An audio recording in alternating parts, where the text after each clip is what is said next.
Here we have retrieved the pressure sensor from the DPF upstream downstream pipe. So look for the DPF, the highest pipe, which is upstream, and the downstream pipe. So on this model, which is a 208 HDI Invite 4, the upstream pipe is the first. I made markers so we can't make a mistake later. So pipe, upstream pipe, downstream pipe, that needs to be disconnected.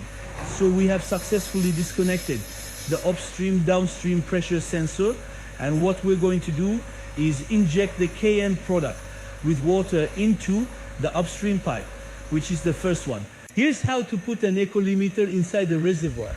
It's very, very simple. You open the cap, you put the switch on it like that. Without the black cap, and you insert it inside, you push the valve and let it flow very gently.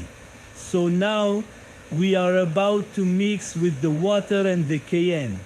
We take a container, put in 750 milliliters of water, and then add the KN. There you have it. That makes a total of 1 liter. Then you take a syringe, which is much simpler than a cleaning gun. You pump, bang, you mix, you re-inject it inside. There you go, it foams a little, it's normal.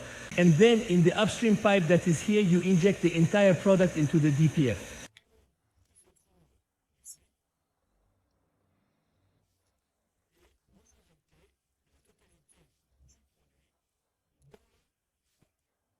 So now we have finished soaking the particulate filter for 30 minutes. Now we will idle the engine for 5 minutes and then run it at 2,500 revolutions per minute for 20 minutes.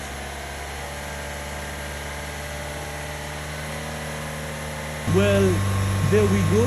We just finished the procedure for 30 minutes at 2,500 revolutions per minute, 2,500, 3,000 revolution.